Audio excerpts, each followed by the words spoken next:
आज राजस्थान शिक्षा विभाग में जितने भी शिक्षक संगठन कार्यरत हैं उन सब के तमाम प्रदेश अध्यक्ष या जो तमाम अधिकारी हैं, नेता हैं, महासचिव हैं या जो भी पदाधिकारी हैं उनसे चर्चा हुई। करीब 30 से ऊपर संगठनों के प्रतिनिधियों से मेरी बात हुई है। काफ़ी उनके महत्वपूर्ण सुझाव आए, जिसमें एक तो जो महत्वपूर्ण बात ये आ रही थी कि 10वीं और 12वीं की जो बाकी बची हुई परीक्षाएं हैं, सभी ने एक स्वर में ये कहा है कि 10वीं और 12वीं की परीक्षाएं होनी चाहिए। बिना परीक्षा हुए इनको नंबरिंग दे करके इस तरह से कोई करता है तो वो ठीक नहीं है। चाहे समय लगे लेकिन 10वीं और 12वीं की एग्जाम्स होनी चाहिए, ये शिक्षक संगठनों की मांग आई है। तो इसके बारे में हमने कहा कि माननीय मुख्यमंत्री जी आज या कल में हमसे शिक्षा विभाग के बारे में अहम चर्चा करने वाले हैं, तो उनके मार्गदर्शन में जो भी फैसला होगा वो लिया जाएगा।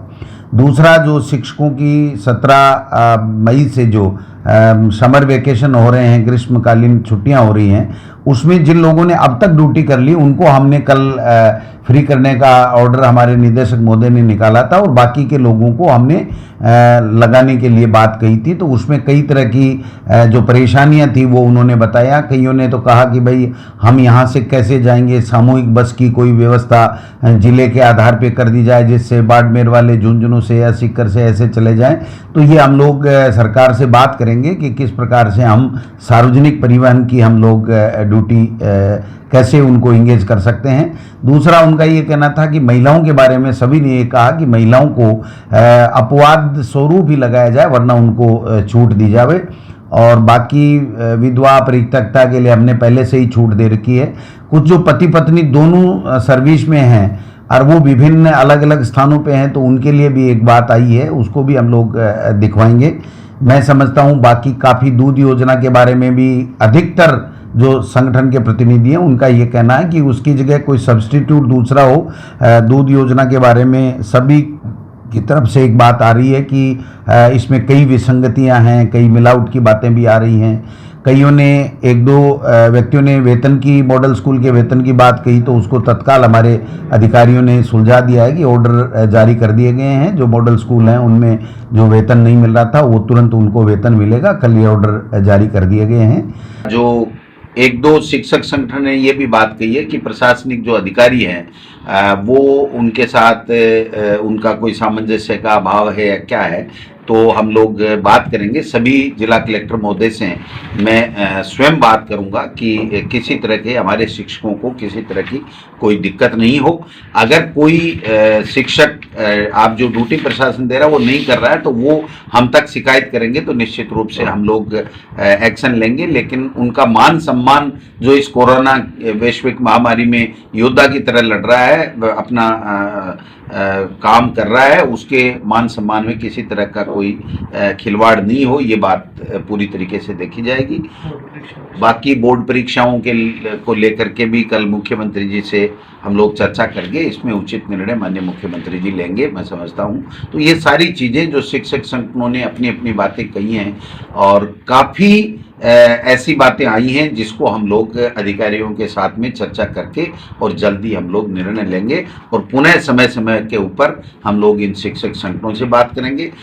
एक दो दिन बाद में हम लोग जो निजी शिक्षण संस्थान हैं उनके जो पदाधिकारी हैं जिन्होंने उनसे भी हम लोग चर्चा करेंगे, जिससे उनकी भी अपनी क्या समस्याएं हैं, वो क्या चाहते हैं, उससे बात करेंगे। और फिर उसके बाद में हम आगे चल करके फेसबुक लाइव में अभिभावकों की क्या अपेक्षाएं हमारे सरकारी विद्यालयों से हैं या प्राइवेट में उनको क्या दिक्कत आ रही है, उन लोगों से भी बात करेंगे। तो ये जो समय है इसका पूरी तरीके से हम लोग सदुपयोग करके लोगों की भावनाएं क्या हैं, शिक्षकों की भावनाएं क्या हैं, किस प्रकार से हम इस वैश्विक महामारी में योद्धा के रूप में लड़ करके इससे मुक्ति पाएं, ये पूरा प्रयास हमारी तरफ से किया जाएगा। और बच्चों के लिए 1 जुलाई से है। अब ये परिस्थितियों पर निर्भर करता है कि इसको आगे बढ़ाया जाए या नहीं जाए। आज की तारीख में हमारा जो शिक्षा का सत्र है वो 17 मई से समाप्त होकर के और 26 या 27 मई से टीचर आएंगे और 1 जुलाई से बच्चे आएंगे।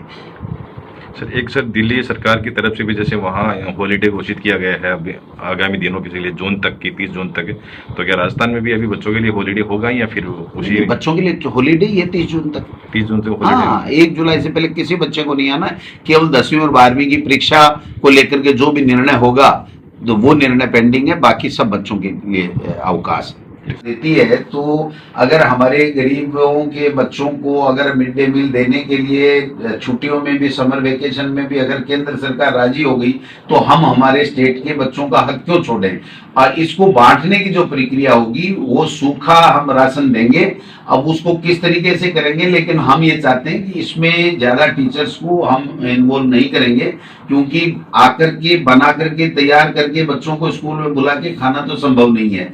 तो अब इसको किस तरीके से हम बांटे, किसी एजेंसी के माध्यम से हम लोग बांटे या राशन डीलर के माध्यम से बांटे, ये सरकार स्तर के ऊपर बात चल रही है। माननीय मुख्यमंत्री जी से हम लोग चर्चा करके इसके बारे में फैसला लेंगे। मिड डे मील इसलिए हम देंगे कि जब केंद्र सरकार दे ही रही है, हमने आग्रह किया, तो हमारे बच्चों को अगर घर में सूखा राशन अगर पहुंच जाएगा तो मैं समझता हूं ये हमारे सबके लिए की बात होगी। सबसे पहले राजस्थान ने पूरे देश में धारा 144 और भारत सरकार से पहले लॉकडाउन अपनों ने लगाया और इससे अपनी परिस्थितियां बहुत बेहतर है सर जी। दूसरा मैं आपको साधुवाद देना चाहता हूँ कि समूचे राजस्थान में नहीं पूरे भारत में डॉक्टर्स, नर्स, पुलिस काम कर रही है और शिक्षक साथी मुस्तैदी से गर्मी में काम कर रहे हैं कोरोना वायरस के रूप में। इसके आपके स्टेटमेंट से सभी साथियों में ऊर्जा और प्रोत्साहन मिला सर और बहुत अच्छा हम काम कर रहे हैं। वार्ड से लगाकर क्वारंटाइन सेंटर तक पीओ साथी काम कर ही रहे हैं, संस्था प्रधान सब साथी काम कर ही रहे हैं, 24 घंटा काम कर रहे हैं और कुछ व्यवहारिक समस्याएं आ रही है कि अनुमान 1.5 महीना तकरीबन हो गया है और बहुत सारे साथी महिलाएं बहनें बाहर की है तो वो थोड़ी छूट चाहते हैं, ब्रेक छूट चाहते हैं, उन्हीं के कारण है और व्यवस्था हो सकती है उनको ब्रेक छूट दिया